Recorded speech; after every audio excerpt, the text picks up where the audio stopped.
Your one stop learning solution for UPSC and state PCS examinations. दोस्तों, कल जैसा कि 1 फरवरी है और 1 फरवरी को अगर आप देखें तो आपको यूनियन बजट जो है वो प्रेजेंट किया जाता है। तो हम यहाँ पे डिस्कस करेंगे यूनियन बजट से रिलेटेड कुछ जानकारियाँ। तो जो बजट अभी तो आएगा तो क्या क्या डिस्कशन होगा उसको लेकर के हम बाद में चर्चा करेंगे। बट बिफोर हम बजट देखने से पहले हमें किन किन चीज़ों के बारे में एक बेसिक अंडरस्टैंडिंग होनी चाहिए ताकि हम बजट को समझ सकें। तो मैं वो डिस्कशन आपके सामने लेके आया हूँ और ये जो है ये थोड़ा सा आपको स्टैटिक डिस्कशन होगा, तो ताकि आप जो है आप यहाँ से कनेक्ट कर सकते हैं एक तो बजट को, और दूसरा यहाँ से स्टैटिक पोर्शन से कैसे आपको पीसीएस या यूपीएससी में कैसे क्वेश्चन आ सकते हैं, तो हम उसको समझने का प्रयास यहाँ से करेंगे। तो दो बातें, पहले ये कि ये बजट जो है 1 फरवरी को आ रहा है और ये 2017 ऑनवर्ड्स जो है ये बजट आपको 1 फरवरी को प्रेजेंट किए जाते हैं। उसके पहले जो होता था वहाँ पे जो बजट प्रेजेंट किया जाता था वो आपको अप्रैल के महीने में होता था। और होता इसमें ये था कि आपको जब नया फिस्कल ईयर शुरू होता था तो आपको पता है कि 31 मार्च तक एक फिस्कल ईयर चलता है और 1 अप्रैल से फिर अगले 31 मार्च तक आपको एक फिस्कल ईयर चलता है। तो होता ये था कि आपको बजट प्रेजेंट होता था अप्रैल में और वो पास होते होते आपको मई 15 या जून का टाइम आ जाता था। और उसके बाद जो भी फंड्स रिलीज होते थे तो बारिश होने लगती थी, तो कोई भी कंस्ट्रक्शन रिलेटेड एक्टिविटीज़ हो नहीं पाती थी। तो आप समझो कि 3-4 महीने फिर मानसून का टाइम चलता है, तो जो स्पेंडिंग होती थी वो कहीं ना कहीं शुरू होती थी। कब से आपको जा करके वो शुरू होती थी, आपको आप मान के चलो कि सितंबर अक्टूबर के बाद ही शुरू हो पाता था। तो इसके लिए गवर्नमेंट ने नीति बनाई कि भाई हम फरवरी में इसको प्रेजेंट करेंगे ताकि आपको जब 1 अप्रैल जब नया फिस्कल ईयर शुरू हो तो वहाँ पे सारे डिपार्टमेंट्स के पास पैसे अवेलेबल हों और वो फिर से अपना काम क्या है वो नए फिस्कल ईयर में काम शुरू कर सकें। तो ये पहली जानकारी आप याद रखें कि 2017 से जो है वो बजट आपको 1 फरवरी में प्रेजेंट किया जाता है। दूसरा, आप ये ध्यान रखें कि इस साल क्योंकि आपको लोकसभा के चुनाव होने वाले हैं तो इस साल आपको पूर्ण बजट नहीं मिलेगा, यहाँ पे आपको इंटरिम बजट मिलेगा। तो हम इसको भी समझने का प्रयास करेंगे कि एक कंप्लीट बजट में और इंटरिम बजट में क्या क्या चीज़ें फ़र्क होती हैं। साथ ही साथ हम यहाँ पे चर्चा करेंगे कि वोट ऑन अकाउंट ये क्या टर्म है।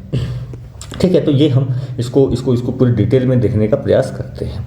नाउ बात आती है कि देखो, कॉन्स्टिट्यूशन में कहीं भी बजट टर्म मेंशन नहीं है। जो टर्म मेंशन है वो है एनुअल फाइनेंशियल स्टेटमेंट, यानी पूरे साल के खर्च का ब्यौरा आपको क्या करना है वो प्रेजेंट करना है। And this is mandated bye article 112। तो ये आप ध्यान रखें कि आर्टिकल 112 के अंतर्गत आपको एनुअल फाइनेंशियल स्टेटमेंट जो है वो कॉन्स्टिट्यूशन मैंडेटरी करता है कि ये गवर्नमेंट को क्या करना होता है, प्रेजेंट करना होता है। अब इसमें होता क्या है, तो ये एनुअल फाइनेंशियल जो स्टेटमेंट है ये आपको बताता है, it shows the receipts and expenditure. अब ये रिसिप्ट एंड एक्सपेंडिचर, तो एक चीज़ ध्यान रखें, यहाँ पे जो भी बजट प्रेजेंट होता है उसमें 3 सालों का डेटा होता है। 1 कि जैसे अगर बजट आएगा और ये साल अगर चुनाव का नहीं होता तो मैं आपको बताता हूँ कि क्या कंडीशन, जनरल कंडीशन होता। तो ये ईयर जो है फिस्कल ईयर अप्रैल से शुरू होगा 2024 और 2025 तक, ये 1 साल होगा। तो इसको लेके कि इस साल में हमारी एस्टिमेट्स क्या हैं, हम क्या उम्मीद कर रहे हैं, हम कितना टैक्स कलेक्ट कर पाएंगे और हमारा क्या ख्याल है, हम कितना खर्चा करेंगे, इसको लेकर के हमारी क्या प्लानिंग है। तो ये एस्टिमेट्स आपको प्रेजेंट किए जाते हैं। तो ये चीज़, पहला चीज़ ध्यान रखें, पहला चीज़ ये प्रेजेंट किया गया। दूसरा जो है, आपको पिछला जो फिस्कल ईयर या जो फिस्कल ईयर अभी चल रहा है, तो अभी कौन सा फिस्कल ईयर चल रहा है, अभी आपको चल रहा है 2023 एंड 2024 का ईयर चल रहा है। तो अभी देखो इसमें अप्रैल आना बाकी है, सॉरी मार्च अभी ख़त्म होना बाकी है, तो फरवरी और मार्च बाकी है, यानी कि अभी 10 महीने बीचे हैं। तो बीते 10 महीनों पे जो पिछला बजट प्रेजेंट किया गया था वहाँ पे एस्टिमेट प्रेजेंट किए गए होंगे। तो अभी 10 महीने में हमारी क्या रूपरेखा रही है और हमें क्या लगता है कि आगे आने वाले 2 महीनों में हम कितना खर्च करेंगे या कितना रिसीव करेंगे, उसको लेकर के जो हमने एस्टिमेट पिछले ईयर में दिया था, यानी पिछले बजट में प्रेजेंट किया था, उसको फिर यहाँ पे किया जाता है, उसको रिवाइज किया जाता है। ठीक है, तो आप ध्यान रखेंगे यहाँ पे रिवाइज एस्टिमेट भी प्रेजेंट किए जाते हैं। साथ ही साथ आपको एक्चुअल एक्सपेंडिचर वो किस ईयर का, वो किया जाएगा आपको 2022-2023 बजट ईयर का जो फिस्कल ईयर है उसमें एक्चुअल कितना खर्चा हुआ और कितना हमें मिला उसको भी बताया जाता है। तो ध्यान रखें, जब भी बजट प्रेजेंट किया जाता है वहाँ पे 3 सालों का ब्यौरा होता है। एक जो साल 2022-23 अगर जो है जहाँ पे कितना खर्च हुआ, क्या हुआ, वो टोटल डेटा अवेलेबल होता है। दूसरा जो रिवाइज एस्टिमेट होता है, यानी कि जो फिस्कल ईयर चल रहा है उसका। और तीसरा जो कि आने वाला फिस्कल ईयर है, यानी 1 अप्रैल से अगले 31 मार्च तक 2025 तक की। तो 3 चीज़ें यहाँ प्रेजेंट की जाती हैं। पहला आपको ये ध्यान रखना है। अब इसमें क्या होता क्या है, देखो बजट में मतलब क्या होता है, घर में हम बजट बनाते हैं तो क्या कि भाई कितनी आमदनी होगी और कितना खर्च होगा, तो वही गवर्नमेंट के तौर पे गवर्नमेंट की कितनी आमदनी होगी और कितना खर्च होगा यही बजट में आपको दिखाया जाता है ना। यहाँ पे आपको पता होगा कि गवर्नमेंट के 3 अकाउंट हैं और इन 3 अकाउंट्स के अंदर में इसको शो किया जाता है। एक जो है कंसोलिडेटेड फंड ऑफ इंडिया, दूसरा जो है contingency fund of India and public accounts of India. तो आप मुझे कमेंट सेक्शन में बताएं कि इन तीनों फंड्स में डिफरेंस क्या क्या है। ठीक है, इसको मैं लेके आपको कभी डिस्कशन कराऊंगा कि इन तीनों फंड्स में बेसिक डिफरेंसेस क्या है ना। अभी के लिए आप इन 3 फंड्स को याद रखें कि गवर्नमेंट ऑफ इंडिया के पास ये 3 फंड्स हैं और इसी में एस्टिमेट्स आपको क्या रिसीप्ट होंगे और क्या एक्सपेंडिचर होंगे उसको बजट में आपको दर्शाया जाता है। एक चीज़ और जो है आपको कॉन्स्टिट्यूशन मैंडेटरी करता है, कॉन्स्टिट्यूशन बताता है कि you have to distinguish the expenditure on revenue account from the expenditure on other accounts. तो यानी कि यहाँ पे जनरली 2 अकाउंट्स होते हैं, एक रेवेन्यू अकाउंट होगा और दूसरा क्या होता है वो है कैपिटल अकाउंट। हम उसको लेकर चर्चा करते हैं और दोनों ही अकाउंट्स में 2 चीज़ें होंगी, चाहे वो रेवेन्यू अकाउंट हो या कैपिटल अकाउंट हो। एक क्या होगा, एक होगा आपका जो है एक्सपेंडिचर यानी आप जो खर्च करेंगे और दूसरा क्या होगा वो होगा कलेक्शन, राइट। तो रेवेन्यू अकाउंट के अंदर में भी 2 चीज़ें होंगी, one is the expenditure, second is the collection. और कैपिटल अकाउंट के अंदर में भी 2 चीज़ें होंगी, दैट इज आपको एक्सपेंडिचर एंड कलेक्शन। तो वो मैं आपको आगे इसको डिस्कस कराता हूँ, बट ध्यान रखें कॉन्स्टिट्यूशन मैंडेट करता है कि जो आपका रेवेन्यू अकाउंट है उसमें जो एक्सपेंडिचर वाला भाग है यानी कितना गवर्नमेंट इस साल में खर्च करने वाली है वो आपको दिखाना होगा, बाकी चीज़ों से अलग आपको उसका ब्यौरा है वो आपको देना होता है। तो ये बेसिक आइडिया आपको रखना चाहिए एनुअल फाइनेंशियल स्टेटमेंट के साथ। इनमें से कोई भी आपको स्टेटमेंट जो है यूपीएससी आपको इनमें क्वेश्चन बना के वो पूछ सकती है। ठीक है, आगे बढ़ते हैं। एक टर्म आता है जो कि है डिमांड फॉर ग्रांट्स, क्योंकि हमें समझना जरूरी है कि बजट में होता क्या है। देखो बजट में 2-3 चीज़ें पास होती है। जब हम बजट बोलते हैं तो बजट में क्या है, बजट में है कि भाई आपको क्या क्या चीज़ें आप रिसीव करने वाले हो। तो रिसीव करने के लिए आप क्या करते हो, टैक्स की बात करते हो, तो टैक्स प्रोपोजल्स क्या है, जो भी टैक्स रेट लगेगा वो क्या रहेगा। साथ ही साथ जब आपको एक्सपेंडिचर करना है तो एक्सपेंडिचर करने के लिए आपको पैसे कंसोलिडेटेड फंड ऑफ इंडिया से निकालने होते हैं। अब कंसोलिडेटेड फंड ऑफ इंडिया से एग्जीक्यूटिव अपने तरीके से पैसे नहीं निकाल सकती विदाउट द पार्लियामेंट्री अप्रूवल। तो this is a tool of parliamentary control. तो पार्लियामेंट के अप्रूवल से ही कंसोलिडेटेड फंड ऑफ इंडिया से पैसा निकाला जा सकता है और वो अप्रूवल जिसके थ्रू आपको जो एग्जीक्यूटिव है वो कंसोलिडेटेड फंड ऑफ इंडिया से जो पैसा निकालती है तो उसके लिए हमको डिमांड रखना पड़ता है और इसी को क्या कहा जाता है, that is told as demand for grants. तो ये चीज़ भी आप क्लियर रखें। जब हम डिमांड फॉर ग्रांट्स कहते हैं तो ये यहाँ पे क्या बात हो रही है, यहाँ पे डिमांड हो रही है कि भाई हमें इतना पैसा दे दो, वी नीड टू एक्सपेंड, हमें स्पेंड करना, अपने खर्च करना है, तो गवर्नमेंट इतना पैसा पार्लियामेंट से डिमांड या अप्रूवल मांगती है। लेकिन जब बजट बोलते हैं तो बजट में दोनों चीज़ें होती हैं, वहाँ पे रिसिप्ट की भी बात होती है और साथ ही साथ एक्सपेंडिचर यानी खर्च के लिए जो पैसे चाहिए उसकी भी बात होती है। तो पहली चीज़ ये आप क्लियर करें, ठीक है ना। और demand for grant is mandated bye article 113 of the constitution. तो जब तक पार्लियामेंट अप्रूव नहीं करेगी गवर्नमेंट 1 रुपये भी खर्च नहीं कर सकती है from the consolidated fund of India. This says that estimates of expenditure from the Consolidated Fund of India included in the annual financial statement and required to be voted by the लोक सभा। आप समझो कि जो आपकी demand है कि भाई अपने को 500 करोड़ रुपए खर्च करने हैं, हमने एस्टिमेट बनाया गवर्नमेंट ने कि सबको जो है हमको चलाने के लिए 500 करोड़ रुपए चाहिए, बट वो निकाल नहीं सकती तब तक जब तक कि उस पर लोकसभा वोटिंग नहीं करती है। और जब लोकसभा वोटिंग करने के लिए जो आप प्रपोजल रखते हो उसी प्रपोजल को क्या कहा जाता है, डिमांड फॉर ग्रांट। तो डिमांड मतलब वो समझ रहे हो, ठीक है। यहाँ पे साथ ही साथ एनुअल फाइनेंशियल स्टेटमेंट में ही इसको डाला जाता है, इसके साथ ही पेश किया जाता है। तो आप इसका डिफरेंस समझो। डिमांड फॉर ग्रांट्स क्या है, यहाँ पे डिमांड हो रही है पार्लियामेंट से कि अपने को इतना पैसा चाहिए, और एनुअल फाइनेंशियल स्टेटमेंट में आपको जो हमने पीछे डिस्कस करी कि आपको जो है एक्सपेंडिचर से यानी कि आप कह सकते हो रिसीप्ट्स और साथ ही साथ एक्सपेंडिचर, इन दोनों से रिलेटेड जो डेटा होगा वो प्रेजेंट किया जाता है। तो इस चीज़ का डिफरेंस आप समझ के रखें। इसके बाद यहाँ पे एक टर्म है कि generally one demand for grant is presented in respect of each ministry और डिपार्टमेंट। तो या तो मिनिस्ट्री वाइज प्रेजेंट किया जा सकता है या तो डिपार्टमेंट वाइज किया जा सकता है, या कई दफ़ा ऐसा भी होता है कि बहुत सारे मिनिस्ट्रीज का क्लब करके भी आपको जो है डिमांड फॉर ग्रांट वो क्या किया जाता है, पेश किया जाता है, और उस पर लोकसभा वोटिंग करती है। ये भी ध्यान रखें, केवल और केवल लोकसभा जो है वही वोटिंग कर सकती है, इस पर राज्यसभा को इस पर कोई अधिकार नहीं होता। ये अपने को ध्यान रखने का है। अच्छा, इसके अलावा with regard to union territories अब जैसे आप देखोगे कि हर स्टेट भी अपना बजट पास करता है, तो भाई यूनियन टेरिटरीज का क्या होगा? तो यूनियन टेरिटरीज, खास करके वो यूनियन टेरिटरी जिसकी लेजिस्लेचर नहीं है, जहाँ जिसका लेजिस्लेचर जैसे दिल्ली हो गया या पुडुचेरी हो गया, तो ये अपना अपना बजट पास करेगी। बट जिनके लिए आपको यूनियन टेरिटरी जिनकी लेजिस्लेचर नहीं है, वहाँ उनके लिए अलग से पार्लियामेंट में ही उनके लिए भी बजट प्रेजेंट किया जाता है। उनके लिए सेपरेट डिमांड जो है, डिमांड फॉर ग्रांट्स, वो प्रेजेंट किया जाता है। ये ध्यान रखें। इसके अलावा फाइनेंस बिल जो है, finance bill is laid as money bill.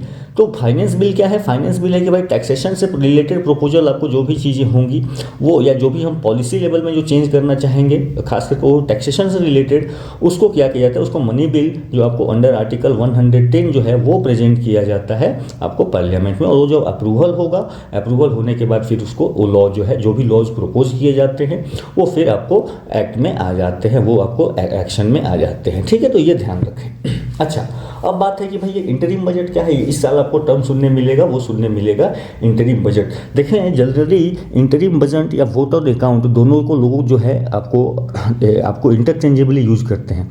यहाँ पे दोनों में कुछ सिमिलरिटी है, कुछ डिफरेंसेस हैं, हम उनको समझने का प्रयास करते हैं। तो interim budget also refer to as vote on account, ये कुछ हद तक सही है, not always. This is a short term financial plan. ये छोटे टाइम के लिए लिया जाता है, जनरली 3 to 4 मंथ्स। जैसे अब देखो, अभी टाइम क्या चल रहा है? अभी फरवरी चल रहा है। तो अभी जो बजट जो पास होगा वो किसके लिए पास होगा? वो होगा पास आपको अप्रैल से अगले मार्च के लिए। तो अप्रैल 2024 से आपको मार्च 2025 तक के लिए होगा। अभी जो 2 महीने हैं, जैसे फरवरी, मार्च, अप्रैल, अभी मान लो कि कुछ बजट में जितना हमने एस्टिमेट किया था उससे कुछ अलग हो सकता है, या फिर ये अप्रूव होते होते हो सकता है आपको 1 महीने और टाइम लग जाए। तो इस बीच में जो खर्च चलाना है, वो खर्च को चलाने के लिए जो पैसा चाहिए होगा उसको भी आपको वोट ऑन अकाउंट के थ्रू लिया जाता है। ठीक है। सो बट जनरली ये क्या है, ये क्यों ऐसा हो रहा है? क्योंकि इस साल जो है वो आपको होने वाला है इलेक्शन। तो मान लो इलेक्शन होगा, तो इलेक्शन आपको अप्रैल मई में होगा। तो भाई अगले 3 महीने जब तक इलेक्शन नहीं होता, आपको रिजल्ट नहीं आ जाता, नई सरकार नहीं आती, वो अपना बजट प्रेजेंट नहीं करती, तो उसमें हो सकता है कि ये काम अप्रैल से जून तक में हो। तो इस 3 महीने को चलाने के लिए आपको पैसे चाहिए होंगे, और वो पैसे जो है वो वोट ऑन अकाउंट से मांगे जाएंगे। ठीक है। So this is short term financial plan to fund central government spending until elections are held. तो जब तक इलेक्शन नहीं हो जाते उस टाइम पीरियड में सरकार चलाने के जो पैसे चाहिए वो तो कहाँ से आएंगे? वो पार्लियामेंट के अप्रूवल से ही आएंगे। बट वो जो पैसा आया, इसी को क्या कहा जाएगा? आपको वोट ऑन अकाउंट मांगा जाएगा। अब जो है इसे क्यों किया जाता है? ये इसलिए किया जाता है ताकि जो आपको सर्विसेज हैं, गवर्नमेंट के फंक्शन है, ये चुपचाप अपने चलते रहिए, अपने आराम से स्मूथली चलते रहें। क्यों? क्योंकि जब तक नई गवर्नमेंट नहीं आएगी वो अपना बजट प्रेजेंट करेगी, तो कोई भी जाने वाली गवर्नमेंट होती है वो बहुत बड़े बड़े प्रपोजल्स यहाँ पे लेके नहीं आती है, क्योंकि उसको पता है कि अपने को 3-4 महीना जो है यही अपने को रहना है, और फिर से एक नई सरकार आएगी तो अपने हिसाब से वो चलेगी। अच्छा, other than the regular budget, the interim budget contains detailed documentation of every expense to be incurred and every rupee to be earn through the taxes in coming few months until the new government comes to power. तो यहाँ पे interim budget आप simply ध्यान रखना, budget में हम क्या बोल रहे हैं, यहाँ पे एक्सपेंडिचर एंड प्लस रेवेन्यू दोनों की बात हो रही है कि क्या हमको आएगा और क्या जाएगा। यही बजट जब आपको इलेक्शन के टाइम में 3-4 महीने के लिए ही प्रेजेंट हो गया, तो इसके नाम में क्या लग जाता है? Interim budget. तो इस इंटरिम बजट में आपको एक्सपेंडिचर होगा, ये एक्सपेंडिचर का पार्ट क्या है? ये वोट ऑन अकाउंट है, ये वोट ऑन अकाउंट होगा, ये क्लियर होगा तभी आपको मिलेगा। और ये रेवेन्यू जो है कि क्या टैक्सेस में हम चेंज कर रहे हैं। तो आई होप आपको ये क्लियर हुआ हो।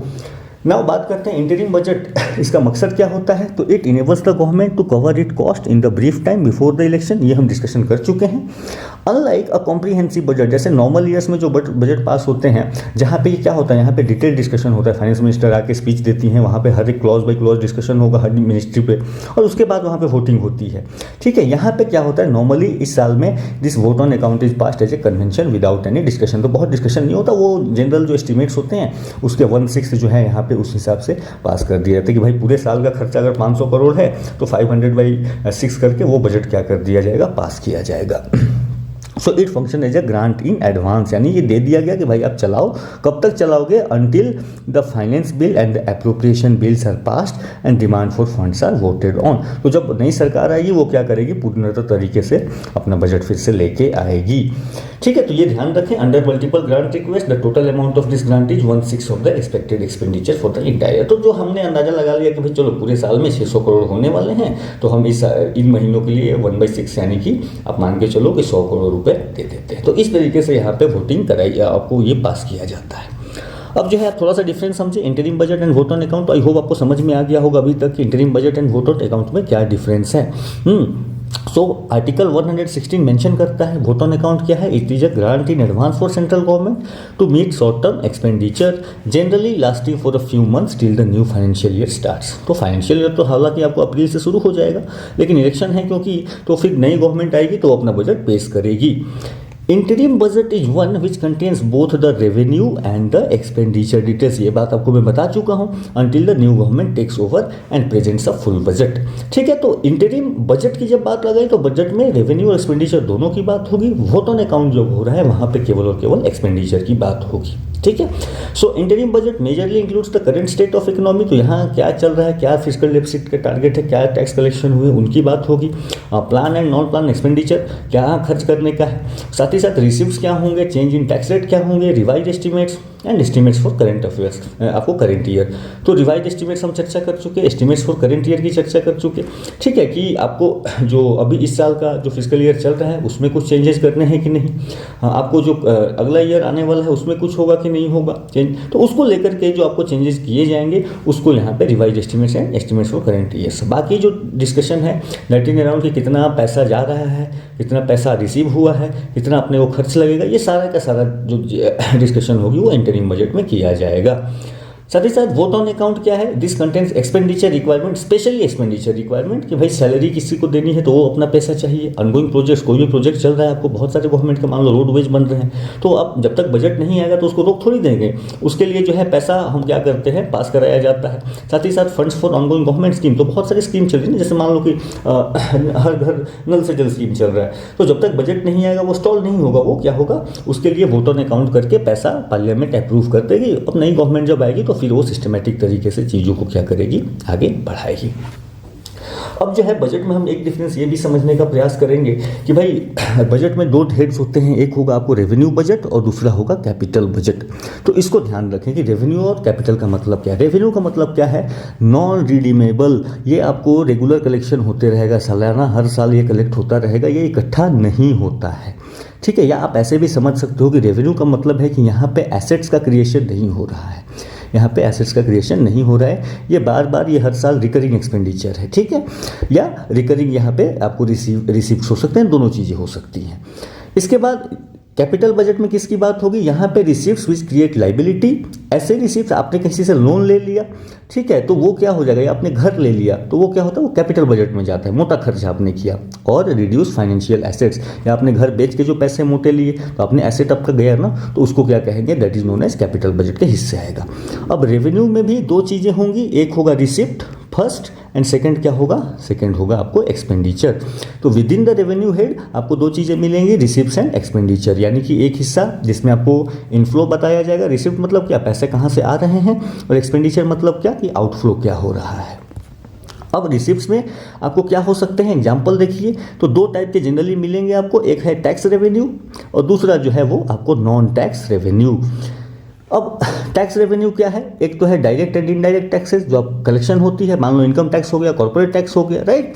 आपको जीएसटी, ये एक्साइज ड्यूटी, कस्टम ड्यूटी, ये सारे किसके पार्ट हो गए, ये टैक्स के पार्ट हो गए। इसमें यानी कि गवर्नमेंट को क्या हो रहा है, गवर्नमेंट को मिल रहा है ना, गवर्नमेंट को पॉजिटिव में जा रहा है इसमें। नॉन टैक्स रेवेन्यू क्या होंगे, तो आप देखो कि इंटरेस्ट रिसिप्ट्स होंगे, डिविडेंड एंड प्रॉफिट्स होंगे, जैसे पीएसयू, गवर्नमेंट की इतनी सारी कंपनीज हैं, ठीक है, जैसे ओएनजीसी है, तो ओएनजीसी पैसे कमा के गवर्नमेंट को देगी, तो वो गवर्नमेंट के पास क्या गया, वो पैसा आपको ऐड हुआ, गवर्नमेंट के खाते में वो ऐड हुआ। ठीक है, यूजर चार्जेस, एक्सटर्नल ग्रांट्स, आप रोड पे चल रहे हो, गवर्नमेंट कहीं से वो आपको गवर्नमेंट वो रोड बना के आपको दे दी है, उस पर टोल कलेक्ट कर रही है, तो वो पैसा किसको जा रहा है, वो उस पीएसयू को जाएगा, और वो पीएसयू उसमें से जो प्रॉफिट होगा वो काट के गवर्नमेंट को वापस करेगी। तो यहाँ पे क्या हुआ, गवर्नमेंट के बजट में पैसा आ रहा है। ठीक है, तो ये ध्यान रखें। एक तो हो गया ये रिसिप्ट्स का हिस्सा, दूसरा क्या होगा, वो है एक्सपेंडिचर, यानी गवर्नमेंट खर्च कहाँ कहाँ करेगी।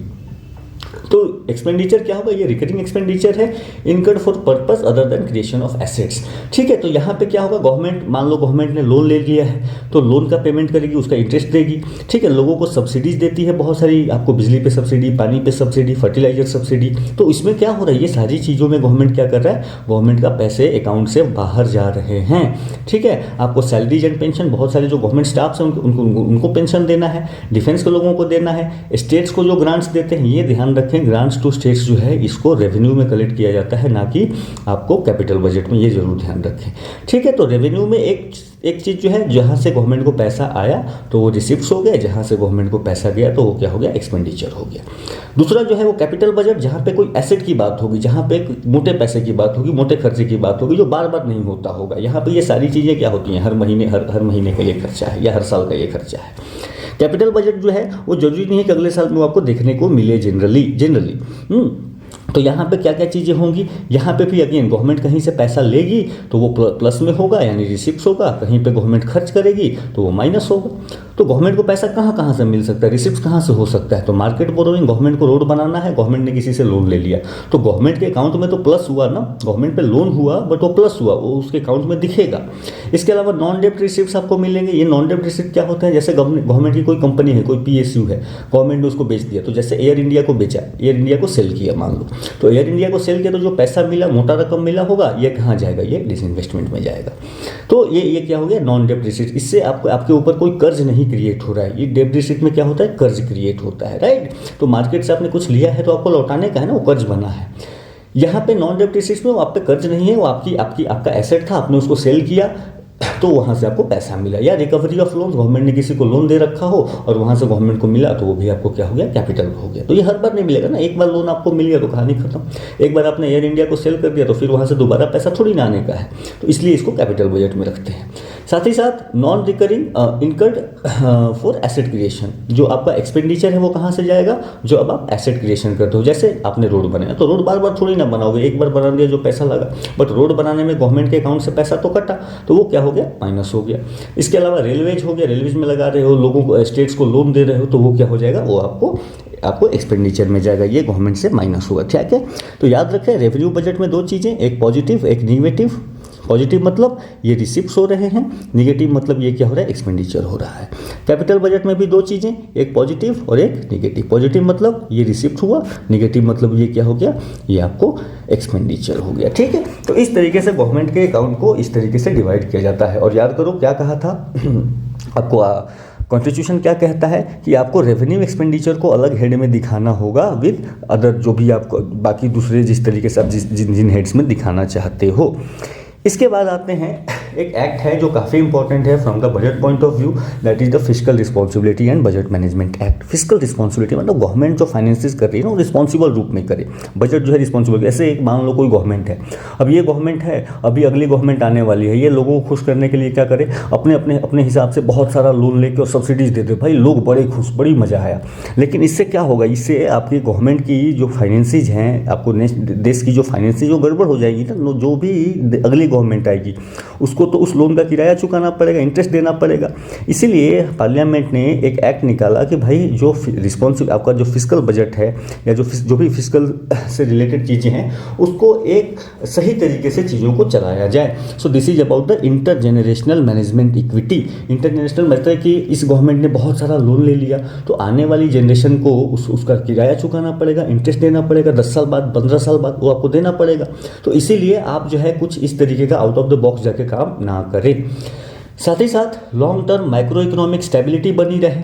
ठीक है, तो आपकी जो भी चीज़ें चले तो ऐसा ना हो कि आप अभी बहुत सारा लोन ले लो, बाद में क्या होगा, बहुत सारा उसका इंटरेस्ट पेमेंट करना होगा तो टैक्स बढ़ा दिया जाएगा। आपका जो लोगों में आप देखोगे कि आपके इन्वेस्टमेंट पे असर पड़ गया तो आपको माइक्रो इकोनॉमिक स्टेबिलिटी पे क्या हो जाएगा, असर पड़ जाएगा। नहीं, गवर्नमेंट का जो आपको कंट्री का जो ग्रोथ रेट है या कंट्री का जो आप जो भी समझो कि इन्फ्लेशन रेट चल रहा है उन सब में डिफरेंस आने लगेगा। तो ऐसा कुछ अचानक से ना हो जाए, इसके लिए गवर्नमेंट ने ये एक्ट पास किया।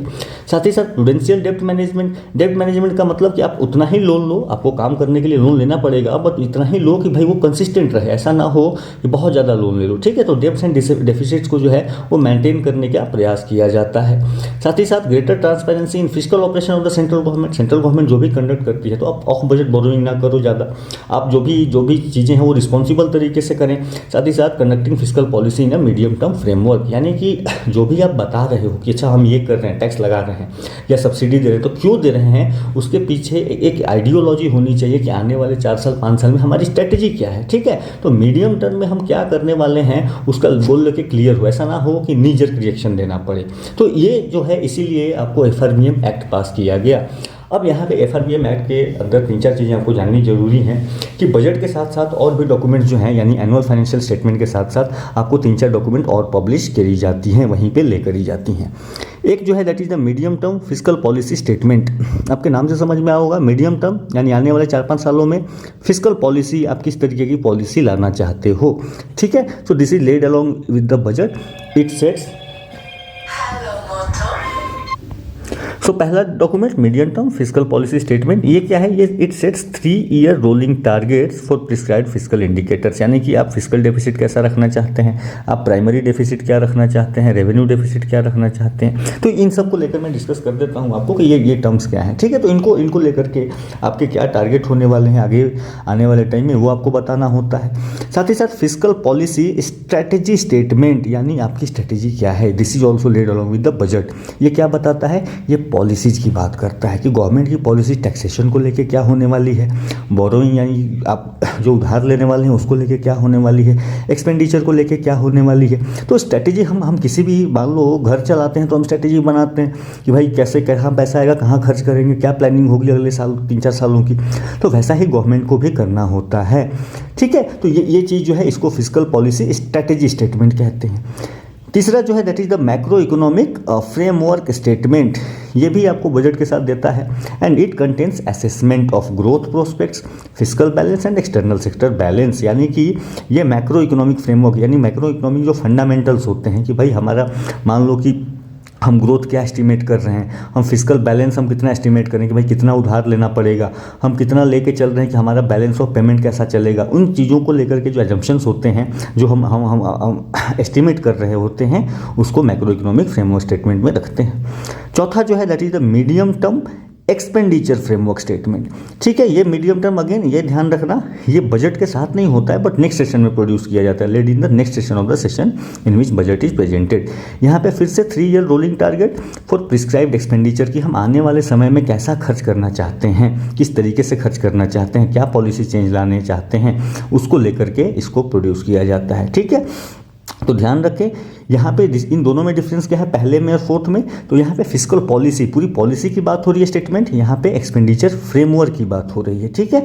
ये आपको एक्सपेंडिचर की बात हो रही है केवल। तो यहाँ पे ये 3 जो है ये बजट के साथ प्रेजेंट किए जाते हैं, the first, the second and the third. और ये चौथा जो है ये बजट के अगले सेशन में दिया जाता है, बट ये भी कहीं ना कहीं FRBM एक्ट में मेंशन है, तो ये जरूर आप ध्यान रखें। आगे बढ़ते हैं। अब जो है यहाँ पे physical responsibility and budget management act जो है ये कहता है गवर्नमेंट को कि आपको भाई कुछ चीज़ों का ध्यान रखना है। पहला तो ध्यान रखना है कि जो फिजिकल डेफिसिट का टारगेट है, सेंट्रल गवर्नमेंट फिजिकल डेफिसिट को 3% ऑफ GDP से ज़्यादा लेकर के ना जाए। अब बात करते हैं ये फिजिकल डेफिसिट क्या है। तो फिजिकल डेफिसिट आप सिंपल समझना कि गवर्नमेंट के पास कितना पैसा आएगा और कितना पैसा वो खर्च करेगी। तो मान लो कि पैसा आ रहा है 100 रुपये जोड़ जाड़ के और हमें देख लिया कि भाई अपने को 150 रुपीज़ खर्च करने हैं, तो 50 रुपये तो कहीं से लोगे, आप जनता से लोगे या बाहर से लेके आओगे। यानी कि this is the total borrowing requirement. Government को इस साल में कितना पैसा उधार लेना पड़ेगा, उसी को क्या कहते हैं, आपको टोटल, आपको फिजिकल डेफिसिट कहते हैं। यानी कि क्या है ये कि भाई आपको कितना पैसा मिलेगा, रेवेन्यू रिसीव्स कितना होगा आपके पास, साथ ही साथ नॉन डेप्ट कैपिटल रिसीव्स कितना होगा। नॉन डेप्ट कैपिटल रिसीव्स क्या थे, जैसे आपने डिसइन्वेस्टमेंट कर दिया, आपने एयर इंडिया को बेचा तो वहाँ से कुछ पैसा आएगा, तो ये गवर्नमेंट की इनकम होगी। और इसमें से आप टोटल एक्सपेंडिचर यानी कि revenue expenditure plus capital expenditure आप कितना खर्च करने वाले हो, वो जो पैसा होता है उसी को क्या कहते हैं, फिजिकल डेफिसिट कहते हैं। इसको कहाँ से पूरा करोगे आप, इसको पूरा करोगे बोरोइंग से। और ये बोरोइंग क्या होगा, ये डेप्ट रिसिप्ट होगा, ये डेप्ट रिसिप्ट होगा जिस पे हमें बाद में चुकाना होगा और इस पे शायद कुछ इंटरेस्ट रेट देना पड़ेगा। तो ये फिजिकल डेफिसिट होती है। तो ये क्या कह रहा है कि भाई 3% ऑफ GDP से ज़्यादा नहीं होना चाहिए। कहने का मतलब अगर इंडिया की टोटल आपको जो है GDP सपोज कर लो कि भाई 500 रुपये की है, ठीक है, तो 500 रुपये की है तो हम मैक्सिमम कितने का उधार ले सकते हैं, वी कैन टेक ओनली 3%, यानी कि हम 15 रुपये से ज़्यादा का उधार नहीं ले सकते, ठीक है। ये आपको FRBM बोलता है। अच्छा, और भी डेफिसिट होते हैं। एक तो आपको फिजिकल डेफिसिट देख लिया, इसमें और डेफिसिट होते हैं, उसको कहते हैं रेवेन्यू डेफिसिट। तो revenue deficit is very simple, नाम से पता चल रहा होगा, ये केवल रेवेन्यू से बात कर रहा है। यानी कि रेवेन्यू आपको एक्सपेंडिचर माइनस रेवेन्यू रिसिप्ट। तो अब ये केवल रेवेन्यू साइड वाले बजट की बात हो रही है तो उसको रेवेन्यू डेफिसिट कह दिया जाता है। अच्छा, इसमें एक और टर्म यूज होता है जिसको कहते हैं effective revenue deficit. Effective revenue deficit, तो ये भी ध्यान रखें, ये टर्म यूज होता है। इफेक्टिव रेवेन्यू डेफिसिट का मतलब क्या है? इसका मतलब है कि आपका रेवेन्यू डेफिसिट कितना है। जो रेवेन्यू डेफिसिट हमने बताया कैसे कैलकुलेट करेंगे, रेवेन्यू आपको एक्सपेंडिचर माइनस रेवेन्यू रिसिप्ट। तो इफेक्टिव रेवेन्यू डेफिसिट जब आपको कैलकुलेट करना हो तो आप रेवेन्यू डेफिसिट माइनस कर दें जो है ग्रांट्स टू स्टेट्स। यहाँ पे स्टेट्स को दिया जाता है grants to states for capital expenditure या कैपिटल एसेट, ठीक है, grant to states for creation of capital assets. तो इसको क्या कहते हैं? इसको कहते हैं इफेक्टिव रेवेन्यू डेफिसिट, ठीक है। तो स्टेट यहाँ पे इन्वॉल्व हो गए, तो इनको ध्यान रखें। और इसमें एक और टाइप का डेफिसिट होता है जिसको कहते हैं प्राइमरी डेफिसिट, ठीक है। प्राइमरी डेफिसिट का मतलब है कि भाई फिस्कल डेफिसिट। तो फिस्कल डेफिसिट हमने देखा यहाँ पे, फिस्कल डेफिसिट क्या था? Minus interest payment. ये क्या होता है कि भाई आपने पुराने कुछ लोन ले रखे होंगे, उसका पैसा आप उसका किराया तो चुका रहे हो, उसका इंटरेस्ट चुका रहे हो, तो वो इस साल के मैनेजमेंट की वजह से नहीं हो रहा है, वो पहले के गवर्नमेंट्स ने लोन लिया है उसके वजह से वो खर्चा हमको दिख रहा है। तो इसीलिए हमको दिखाना है कि भाई ये गवर्नमेंट जो भी अभी पावर में है वो किस तरीके से एक्चुअल में काम कर रही है, तो हमें कहीं ना कहीं प्राइमरी डेफिसिट कैलकुलेट करना होता है। तो फिस्कल डेफिसिट ये टोटल लोन आपको बताते हैं कितना पैसा लेना पड़ा या कितने घाटे में चल रही है गवर्नमेंट। घाटे में इसको नहीं बोलेंगे, बट कितना पैसा हमें उधार लेना पड़ेगा और उसमें से कितना अमाउंट है जो हमने पहले लोन लिया था उसके वजह से लेना पड़ रहा है, तो उसको हम क्या कर देते हैं? माइनस कर देते हैं और उसको हम निकाल देते हैं प्राइमरी डेफिसिट, ठीक है। तो फिस्कल डेफिसिट की टारगेट देती है, साथ ही साथ डेप्ट बेस्ड टारगेट देती है कि भाई central government will ensure that general government डेप्ट does not exceed 60% of GDP. अब ध्यान रखना, ये जनरल गवर्नमेंट डेप्ट का मतलब ये सेंट्रल गवर्नमेंट का डेप्ट और साथ ही साथ स्टेट गवर्नमेंट्स के डेप्ट, ये सारे मिला के आपका पूरा कितना नहीं होना चाहिए? 60% ऑफ जीडीपी से ज़्यादा नहीं होना चाहिए, ये आप जरूर ध्यान रखें, ठीक है। तो अगर इंडिया की इकोनॉमी जो है वो 3 ट्रिलियन की है, तो अभी तक हमने जितना उधार लिया है वो कितने से ज़्यादा नहीं होना चाहिए? वो 60%, यानी कि 1.8 ट्रिलियन से ज़्यादा पैसा हम उधार नहीं रख सकते अभी तक, एक्यूमुलेटेड, इस साल का नहीं, ठीक है। एंड केवल सेंट्रल गवर्नमेंट की बात करें, it should not exceed 40% of GDP. तो केवल सेंट्रल गवर्नमेंट का डेप्ट अगर बात होगा तो अगर 3 ट्रिलियन की इकोनॉमी है तो आप 1.2 ट्रिलियन से ज़्यादा आपके ऊपर कर्जा नहीं होना चाहिए ओवरऑल मिला के जो अभी तक आपने लिया है। साथ ही साथ central government to not give additional guarantees to any loan of consolidated fund of India in excess of 0.5% of GDP. तो यानी कि हम क्या होते हैं, जब बहुत बार लोन लेते हैं तो हम सेंट्रल आपको कंसोलिडेटेड फंड ऑफ इंडिया को एज ये करते हैं कि भाई यहाँ से हम आपको चुका देंगे, ठीक है, वो आपकी गारंटी होती है। तो ये भी आपको बताता है कि भाई आप कंसोलिडेटेड फंड ऑफ इंडिया से कितना मैक्सिमम उस पर कितना लोन उठा सकते हैं, that is just 0.5% of GDP, उससे ज़्यादा लोन आपको नहीं लेने का है।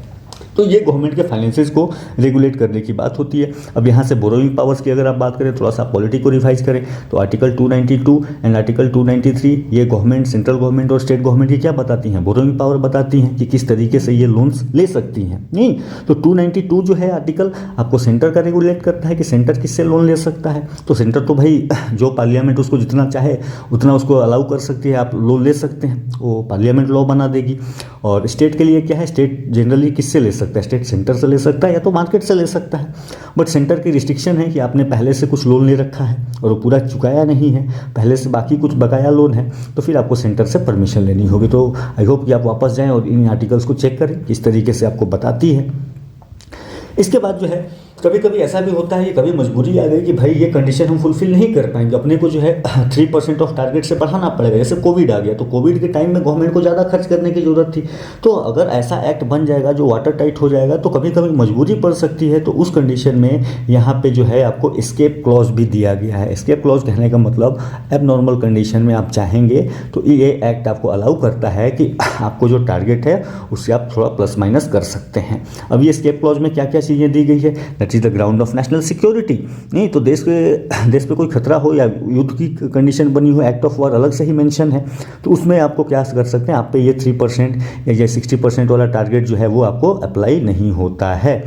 ठीक है। इसके अलावा जो है नेशनल कैलामिटी, कुछ बहुत बड़ी आपदा आ गई, ठीक है, कोलैप्स ऑफ एग्रीकल्चर हो गया, बहुत ही पूरे बुरी स्थिति होगी, समझो कि बाढ़ हो गई और सूखा पड़ गया, अब एग्रीकल्चर हुआ ही नहीं तो आप उसमें क्या हो सकता है, वहाँ पे भी इसको चेंज किया जा सकता है। क्यों? क्योंकि भाई गवर्नमेंट को जो है किसानों को कुछ ना कुछ मदद देनी होगी, लोगों को मदद देनी होगी, इन्फ्लेशन हाई होगी, तो वहाँ पे खर्चे जो है आपको एबनॉर्मल हो जाएंगे। साथ ही साथ structural reforms in the economy, आपने इकोनॉमी में कुछ बहुत बड़े बदलाव किए, जैसे हमने क्या किया था, पूरा का पूरा टैक्स स्ट्रक्चर चेंज किया था, जीएसटी लेके आए थे। तो उस समय में अगर फाइनेंसेस सही नहीं चल रही होती, we could have use this escape clause, ठीक है। साथ ही साथ decline in real output growth of a quarter by at least 3 percentage point, यानी कि जो आउटपुट ग्रोथ है आपका जो ग्रोथ हो रहा है जीडीपी का, तो उसमें अगर आपको किसी क्वार्टर में जो है उसमें 3 परसेंटेज पॉइंट, मान के चलो कि 10% से ग्रोथ हो रहा था जीडीपी, बट किसी क्वार्टर में ये 10% से गिर के 7% हो गया, तो उसमें हम क्या कर सकते हैं, वहाँ पे भी इन टारगेट्स को ब्रेक किया जा सकता है। तो इसको ध्यान रखें। अब ये बजट तो जो कल आने वाला है, इसमें बहुत कुछ आपको देखने को नहीं मिलेगा, यहाँ पे हो सकता है 1-2 कुछ अनाउंसमेंट हो तो हो, बाकी मेजर कुछ चेंजेस यहाँ पे नहीं होंगी। एंड आई विल ट्राई कि भाई जो भी चेंजेस होगा मैं आपको एग्जाम पर्सपेक्टिव से उसको लेके आऊँ कि वो क्या अपने को डिस्कस करने का है। जो मेन बजट प्रेजेंट होगा वो कहीं ना कहीं जब नई सरकार आएगी आपको चुनावों के बाद, तो वो आपका मेजर बजट होगा, वो प्रेजेंट किया जाएगा, ठीक है। तो लेट्स सी कि कल जो है वो क्या प्रेजेंट होता है। एंड आपको इस वीडियो की आपको जो पीडीएफ है वो आपको हमारे टेलीग्राम चैनल पे फ्री में मिल जाएगी। साथ ही साथ आप हमसे जुड़ सकते हैं सोशल मीडिया हैंडल्स पे, और हमें फॉलो करें, लाइक करें। साथ ही साथ आप जो है आप प्ले स्टोर से हमारा जो ऐप है, एंडीवर प्रेप ऐप है, उसको आप डाउनलोड कर सकते हैं गूगल प्ले से, and you can find us and connect with us there, ठीक है। तो आप इस वीडियो को ज़्यादा से ज़्यादा शेयर करें, सब्सक्राइब करें, और जो है कीप स्टडिंग। और कल जो है फिर आपसे मिलते हैं बजट के बाद। So keep studying, have a good day, thank you.